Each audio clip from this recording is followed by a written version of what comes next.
Welcome to the deep dive. We're here to really dig into compelling ideas and pull out insights that can genuinely empower you. That's the goal. And today, we're tackling a skill we all use, probably more than we think, negotiation. Absolutely. Every day, really. We've got this great source material. It's really concise, cuts through a lot of the usual stuff, and zeroes in on what actually makes a difference. Yeah, it's refreshingly direct. Our mission here is simple. Extract those core practical takeaways. Things you can use almost immediately to change how you approach discussions, how you reach your goals.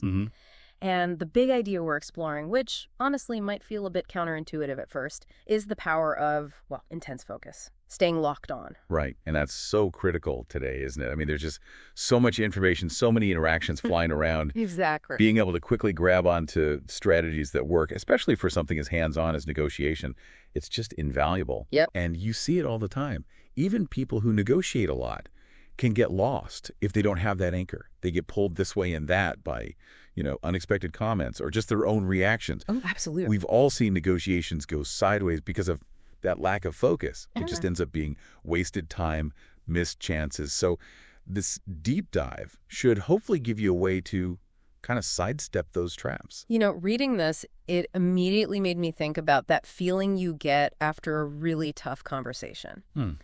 Like, think about the last time you were trying to agree on something. Maybe it was a work thing, a project deadline, maybe even just where to go for dinner, right? Sure. You probably went in knowing what you wanted, but then somehow you end up arguing about who dropped the ball on some email weeks ago, or someone mentions that time you were 5 minutes late last month. Right, the derailment. Yeah. And suddenly, the actual deadline or the dinner choice, it's completely forgotten. You just walk away feeling, drained. Totally relatable.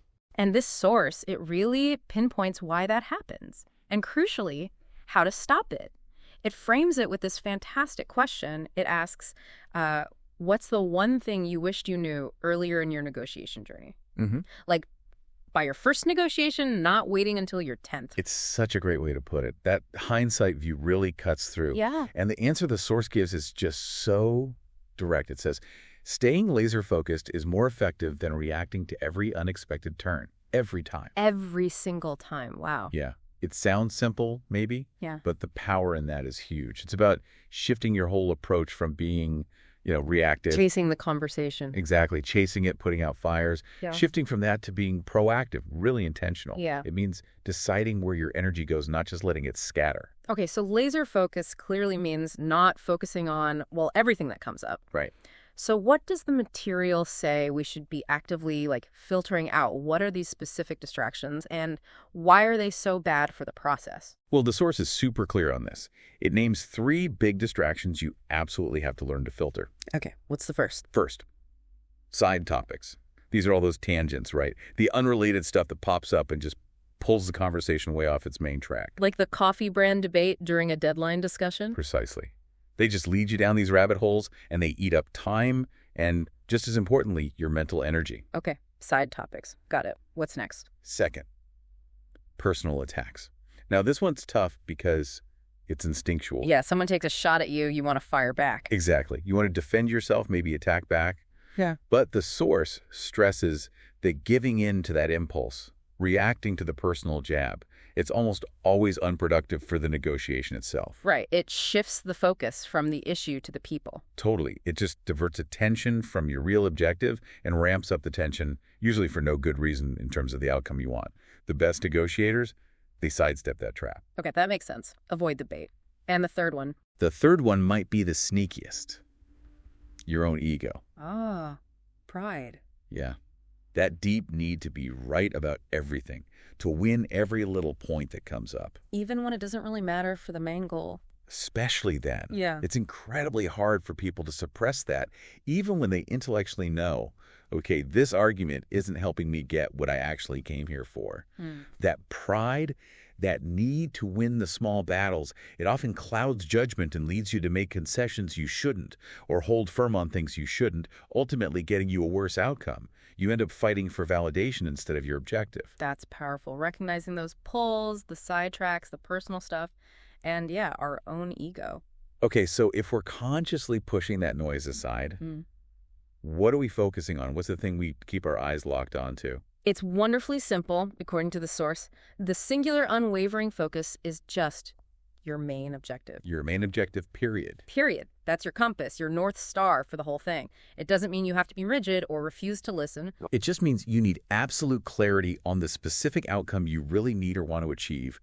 And then, every single thing you do, every statement, every question you ask, every concession you might offer, or every point you stand firm on it, all needs to be consciously moving you closer to that specific goal. Without that clarity, you're just drifting, reacting, Yeah. getting pulled around by those distractions we just talked about. And this clarity, this focus on the objective, it leads to what you called maybe the most counterintuitive piece in the source material. Ah, yes. Because, I read this bit and it really made me pause.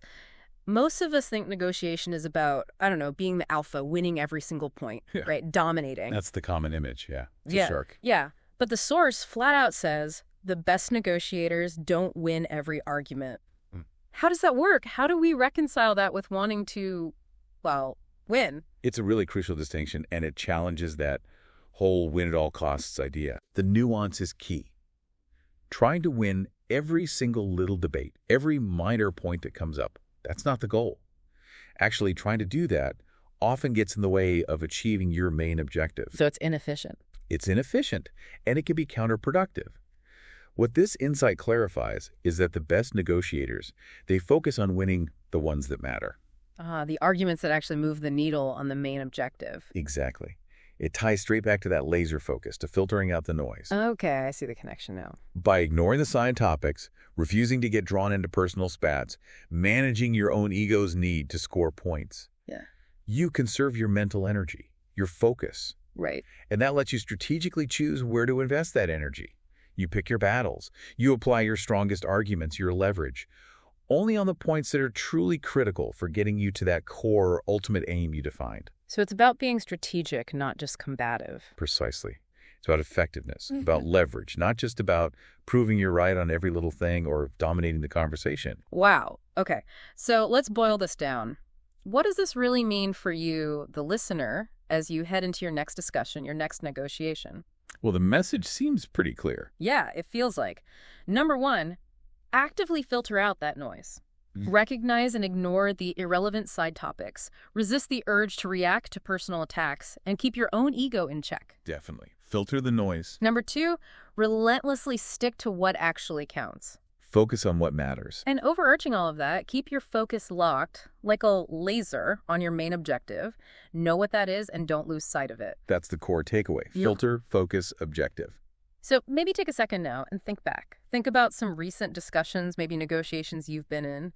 How might knowing this, really internalizing this idea of laser focus, change how you approach things next time? Could you have gotten a better result by just letting something go? Ignoring a barb, conceding a minor point to really secure the big win? It's a useful reflection. And maybe here's one last thought, something to kind of chew on after this deep dive. Given this idea that the really effective negotiators only win the arguments that truly matter, what's maybe one argument or one specific point that you could consciously decide not to win in your very next interaction? Just let it go, specifically to make sure that you actually achieve your true main objective. What could you afford to lose in order to really win?